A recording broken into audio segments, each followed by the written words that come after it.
Hey there, it's Olivia Savannah here from Olivia's Catastrophe, and today I'm here to give you my January wrap up. January was a month that was a bit difficult in the beginning, much better at the end, and my coping mechanism was definitely reading, so I read quite a lot this month and I had a lot of 5 stars. So I'm very excited to bring you my reading wrap up for this month. Let's get right down to the books.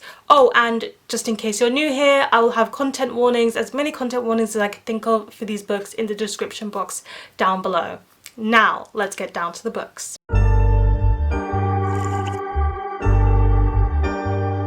So the first book I have to talk about here is An Ember in the Ashes by Sabaa Tahir, which I buddy read with my good friend Taylor, who's Iridescent Blaze over on Instagram. So in this one, we follow 2 perspectives and they live in this desert fantasy world, which reads more like a dystopia if you ask me, and there's a rebellion and resistance against the Empire because the Empire is run by an emperor that's quite a tyrant, and there's also this military school, and that's where Elias is, and he kind of ends up a candidate for a possible emperor role. And we also are following Leia, whose brother was taken in by this empire and she wants to join the rebellion so that she can go and rescue him. I thought this book was okay. It was a good book. It just read more like a dystopian when I was expecting a fantasy, and the fantasy elements were mentioned, but they're mentioned in a way that's supposed to tell you, hey, in the sequels and the next books you're probably going to get more of a fantasy side of things, but for now we're focusing on a very brutal dystopian kind of world.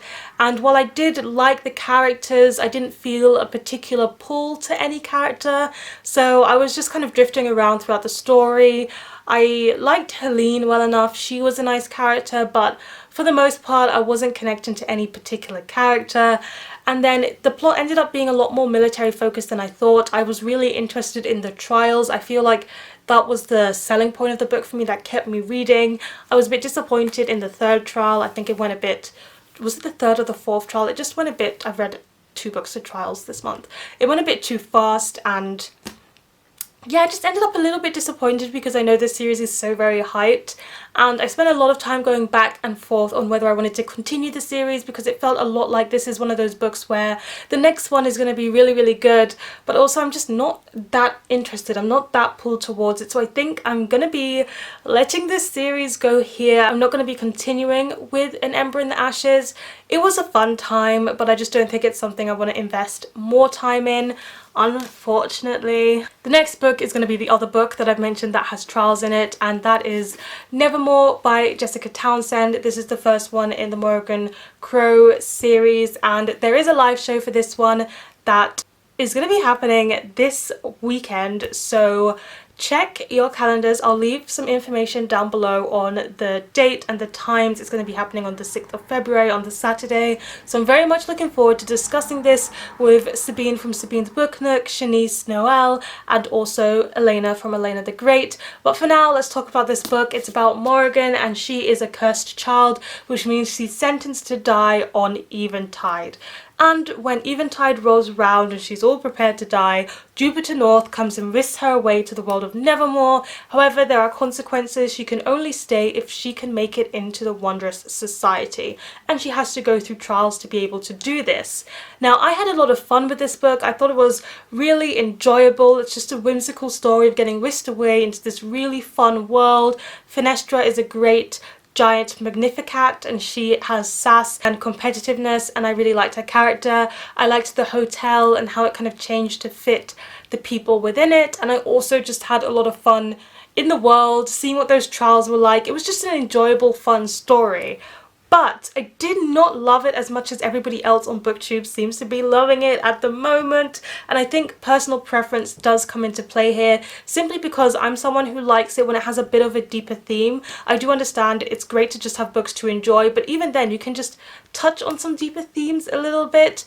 And I feel like the best theme that I could take away from this one is like, you deserve love, you deserve friendship, and you deserve happiness, which is a good theme, but it just didn't dig as deep as I usually like my books to dig, even middle grade. So I thought it was just fun, enjoyable. I'm not the target audience. I'm sure that loads of children will love reading this series, and adults too, as booktube shows. But it was just a very good start to the series. It did take a bit more of a serious tone there towards the end, a little bit darker, and I wonder if the next book is going to be even more up my alley, especially as I've heard that these books just get better and better the further along into the series that you go. But I did have fun with this, and I would recommend it to children and adults alike if you just want something enjoyable and lighthearted. Then I finally read a book that everybody has been loving because I saw it on so many best lists, and that is The Black Flamingo by Dean Atta. This is a novel in verse that follows this boy growing up in the UK. He's Greek and Jamaican, and he's grown up in the UK,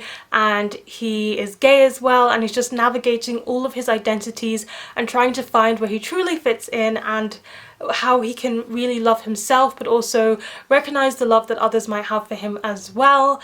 And it turns into something really beautiful. It does involve drag as well, and it was just fantastic, a new favourite for sure. I've also got a reading vlog where I read a whole bunch of novels in verse if you like more of my detailed thoughts in this one, but I was really relating to some of the themes of identity. I loved how poetry was included in this novel in verse and threaded through the whole story. I think it did a brilliant job on discussing some of the LGBT plus themes. It does touch on things like racism and homophobia, but it also just touches on the main message of being happy in yourself, and you deserve all the love in the world essentially. And it's just, the ending made me want to explode with happiness. I can't express the way this book made me feel, and I find it's just such a heartwarming and inspiring story, but it also has moments where he goes through some difficulties, and I found it utterly realistic and utterly amazing.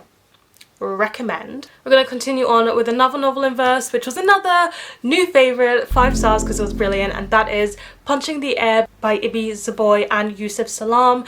And this one is a novel in verse which has to do with imprisonment. We're following someone who is a teenager and he's falsely imprisoned for something that he did not do. He's also a black man.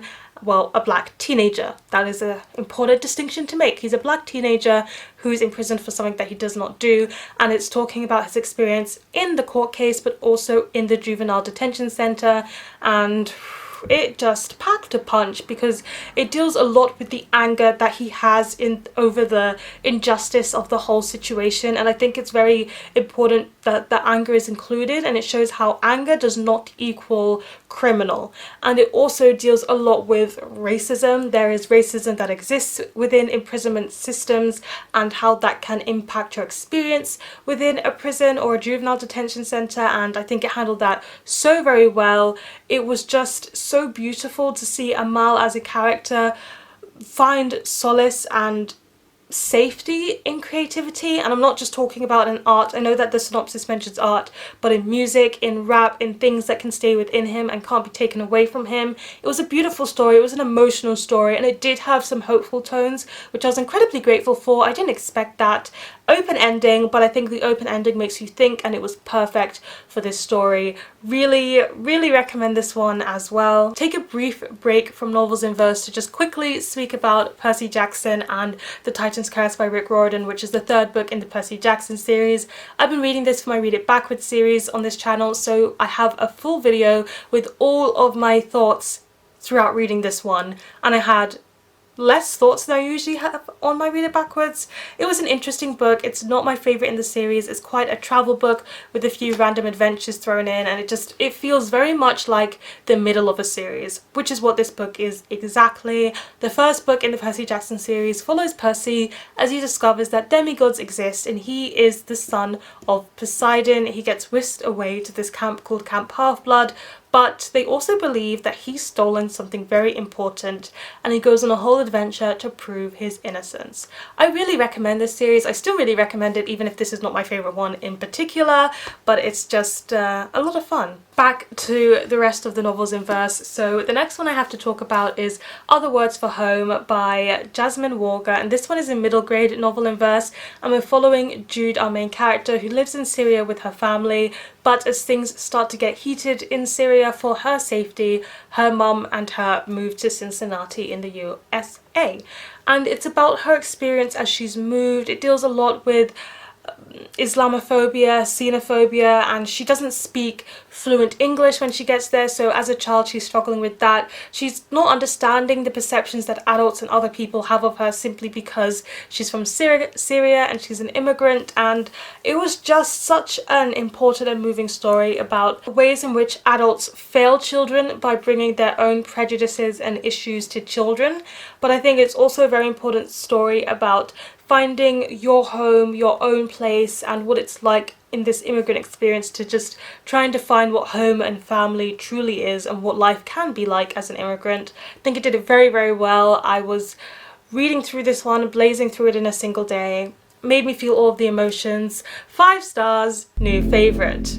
Can you see a trend of what gets 5 stars here? We're not done with being emotional. The next book that I want to talk about is Moonrise by Sarah Crossan, and this one follows Joe, and Joe's brother Ed has been imprisoned for a very long time and he's on death row, and Ed has just received his death date, and it's about the time in which Joe and Ed have together and how they can have it together until the point where he's supposed to be executed for his crimes.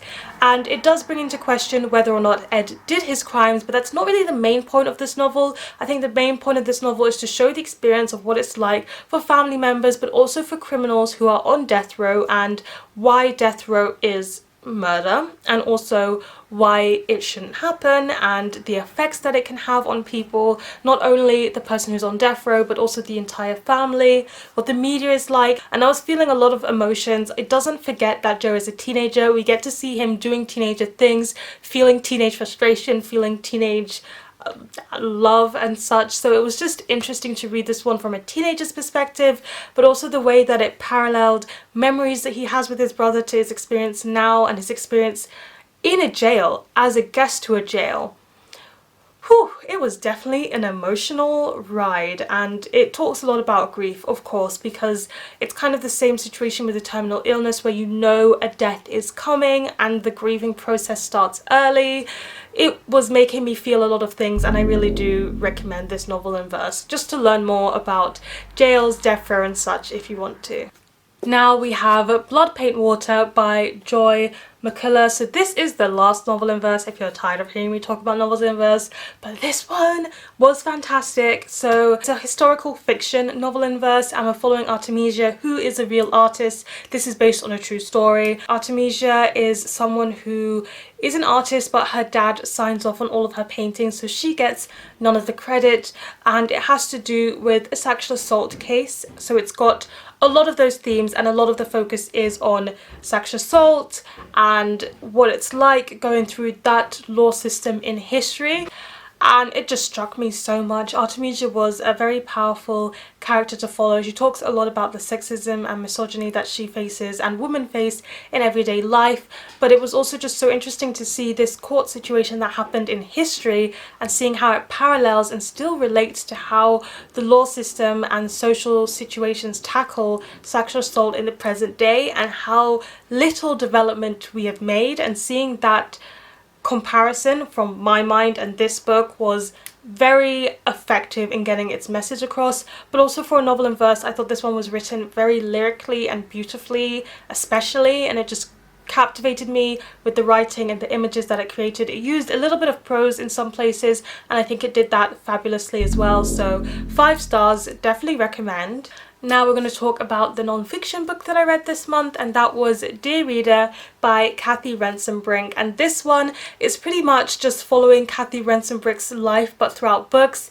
Cathy is a huge reader, so you get to see how books have carried her through the good times in her life, the hard times in her life. It's pretty much a celebration of books and reading, which I really, really loved hearing about. But Cathy has also done so much work in the bookish industry, not only as a bookseller but also as a writer, but also as someone who's teaching illiterate adults to read in prisons and such. It was just so fascinating to hear about all of her work experience as a reader and how her relationship to reading changed over time as she grew older, as she became a wife, as she became a mother. It was just so captivating, but it was so joyous as well because it was just a love for reading spread out in a book. It's also got certain book recommendations lists, like for example, if she mentions in a chapter that reading historical fiction really helped her, then after that chapter that she might list some historical fiction books that she really enjoyed. So I think it's just a really great one to read, and I also know that there is an audiobook for this one up on Script, so if you use Script you can listen to the audiobook of this, and if you don't know Script, it's an audiobook service where you can borrow as many audiobooks as you want throughout the month, and it's got other perks and pluses as well, and I'll have a link down to where you can sign up to Script and get 60 days, your first 60 days free. Moving on to some classics that I read. So the first one we have is The Bluest Eye by Toni Morrison, and this one follows these various characters who live in a racist America, and it's a lot about these children, so we're seeing it from the children's perspective more or less. Most of the time it does hop around, and it talks about poverty and domesticity, but also about racism, and especially about internalized racism, because these children are seeing these beautiful white dolls, they're seeing these ideas of what an ideal child should look like, and it's not them, and they do internalize this racism and these experiences. And I feel like you see horrible characters in this book, some really horrible characters, but then you'll delve into their perspective and you can see how they became the way that they became, and more often than not, racism has a lot to do with it, and it just goes to show the effect, the long-term and also the discrete effect that racism can have on mentality and on people over time. It was very, very powerful in the way that it kind of unpicked that and showed that. And I also think at times it deals with some truly horrific things that I would not want to read if I had a decision, but Toni Morrison wrote it in a way that showed how horrific it is, was understanding of how horrific it is, but also was critiquing it in a way. It shows that this does happen to people, and yeah, it was pretty heartbreaking and heart-wrenching and emotional. It's a marvelously written book, very much shows Morrison's skill, and I'll definitely be reading more Morrison in the future. Another classic that I read this month is Crime and Punishment by Fyodor Dostoevsky, and I buddy read this one with the lovely Mary from Mary Among Stories, and this one follows a man who commits a horrible crime, but he manages to get away with it in the beginning, and the police are trying to find out who has done it, and it's about his experience with being the one who has done this criminal and knowing that the police are trying to find out who did it and what it's like in that headspace. It's also a lot to do with the concept of crime and the concept of punishment, whether certain crimes are forgivable or not, or what it's like to be a criminal, what defines a criminal, and it also unpicks some of the problems with the justice system. This is a Russian classic and it's translated as well, and I gave it 5 stars. I absolutely loved this book. I did not expect it to be as suspenseful as it was. I didn't expect to keep wanting to turn the pages and keep wanting to know what was next, and even though I wouldn't say our main character is the most likable character, you still care about what happens to him and you're very interested in what is going to happen to him. It has a lot to do with mental health, I feel, and just the psychology behind everything that's happening. I'm trying to talk about it without giving anything away. I loved the way it used secondary characters. We had secondary characters whose storylines were kind of mimicking the main characters in some way, and how their outcomes differed or were similar definitely drove a lot of things home. Characters who were mimicking his mentality, but also then some characters that had their own storylines. I loved Raisin. I thought, I could be mispronouncing by the way, but I thought his character was just the cutest, sweetest, most innocent character in this book. So I was invested in the characters, I was invested in the plot, and I was so invested in the thematic commentary, and I feel like if I reread this one I could take different things from it that I missed this time round. I did not expect to love this one as much as I did, but I truly did, and I will be reading more from Dostoevsky for sure. Now for the play that I read this month, which was A Raisin in the Sun by Lorraine, Hansberry, and this one follows a black family living in this apartment, and they're quite poor, but they're going to come into an inheritance, and it's about what they're going to do with this money. And my goodness, this was a genius play. I loved it. 5 stars, definitely recommend. Now I feel like most plays are written to be watched, but I think this one was written equally to be watched and read, because the details that Hansberry has included in the stage directions are very readable. I don't know how else to quantify that, but very, very readable. Also the banter. I love classics that have banter in it that you didn't expect, and these characters certainly have that. It's definitely got the Black family dynamic of banter, but also of arguments in certain places, and it was just fantastic to read about this family. But the key thing here is that they're a poor family that are coming into money, and it's what they're going to do with it and why they each want to do what they want to do with it. Of course, I feel like it just goes to show the character personality that all of them have is touched by the fact that they've had to live so long without money, and what they choose to do now that they have money also goes to show how long they've been without money. It really shows that economics and the systematic racism within economics does have such a huge effect on who you are as a person, as well as your circumstances, which I think is something that a lot of people forget. And I think it also dealt with a theme of racism, a particular theme of racism that I don't want to tell you in order to not give spoilers, very, very well. It was just a very genius book. Picking it apart was a whole load of interesting fun with lots of thematic and character concepts coming up. I liked some characters, I didn't like some others, but I always understood their motivations and why they did what they did. The ending was very suspenseful, which I didn't expect either. And yes, really loved this play, a definite new favourite. 4 more books to go. So I read my first Native American literature book, and that was Ceremony by Leslie Marmon Silko, and I have to say I really, really enjoyed this one. I think it's not an easy book to read. So I read the first 50 pages and I was lost. I didn't understand what was going on, but rather than DNFing it, I just took some time to do a bit of research into how you should read Native American literature, and I really recommend, if you try and read some Native American literature and you are struggling with it, do some research. It's going to help you so much, because you just cannot read this the way that we read conventional novels ourselves. There's a very intricate entwining of past, present and future working simultaneously, along with the culture, as well as with characters and people having a same and equal balance as nature and animals, which is just something that I'm not used to. And we're following a main character who was part of the Second World War, but he's now returned home and he's struggling from PTSD. Essentially, he's got some mental health difficulties because of the fact that he was fighting in this war, but a lot of it also has to do with racism, because when he was in uniform and fighting in this war, he was respected as an American citizen. People were praising him and treating him as an equal, but now that the war is over and he's back on the reservation, he has been demoted again to being an Indian. I'm using terminology from the book when I'm talking about this book. So Leslie Marmon Silko describes herself as Native American, so I'm saying Native American literature. But when I'm talking about Tahir, the character, I'll be using Indian, because in this book he uses Indian and identifies as Indian. So resorted back to an Indian, and he's got this lower status and he's not considered an American anymore. But he also struggles with the fact that he doesn't fit in anywhere, because he is half white, half Indian, so he's not seen as Indian enough for the rest of the Indian reservation and culture, but he's also not seen as white enough to be considered a full American, whatever that means. So he's struggling with that, he's struggling with his mental health, and he has been told he needs to complete a ceremony, which is an Indian ceremony that you do if you are ill.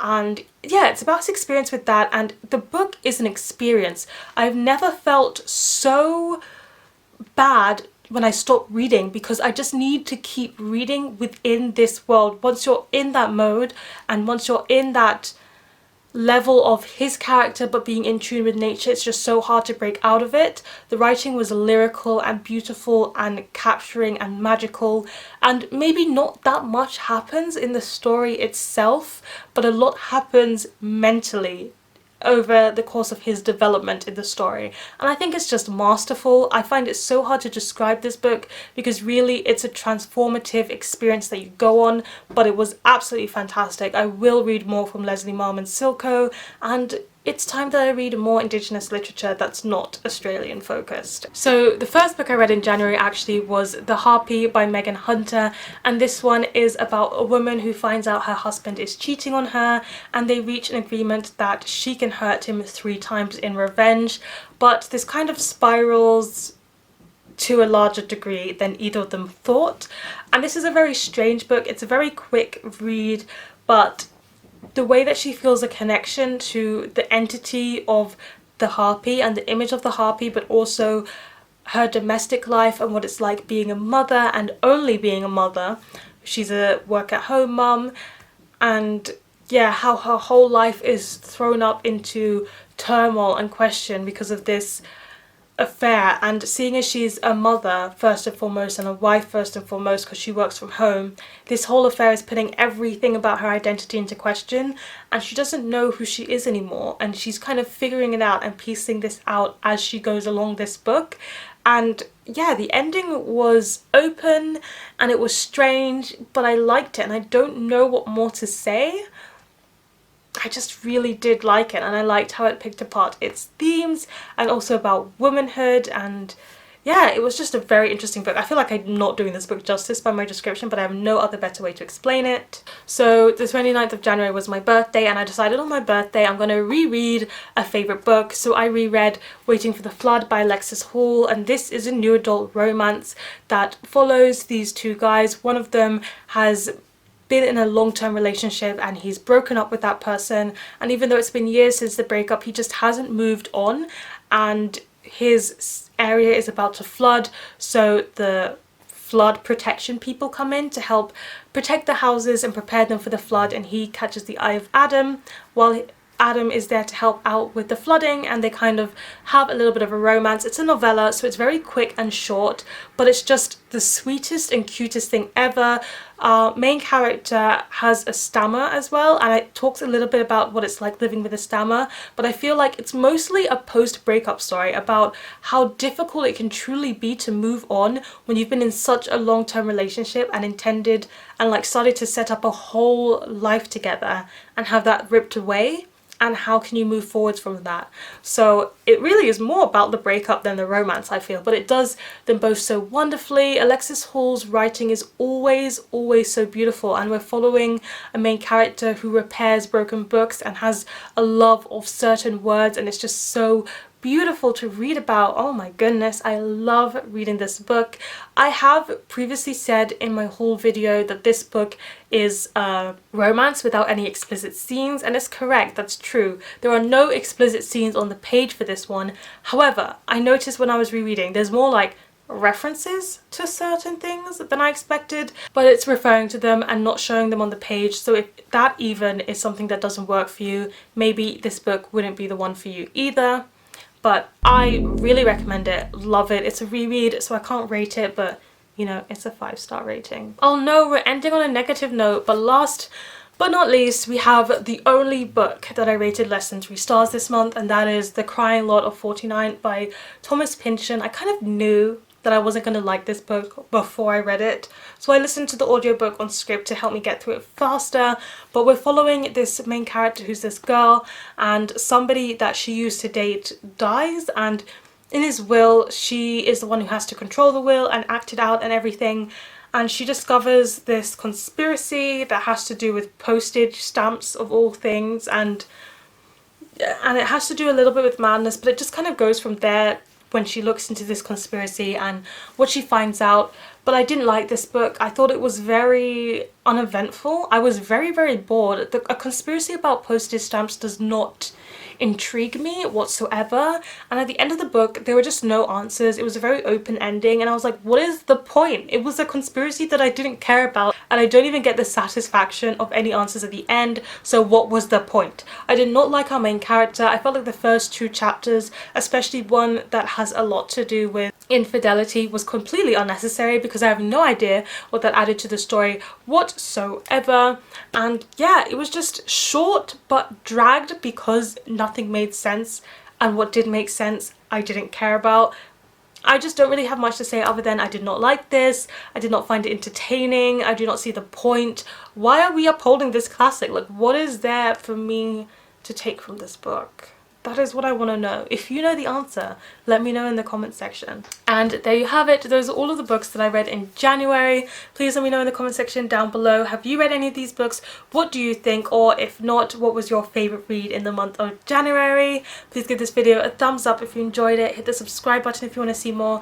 And don't forget to hit that notification bell to be updated every time I have a new video. And you know what they say, onwards and upwards. Excelsior!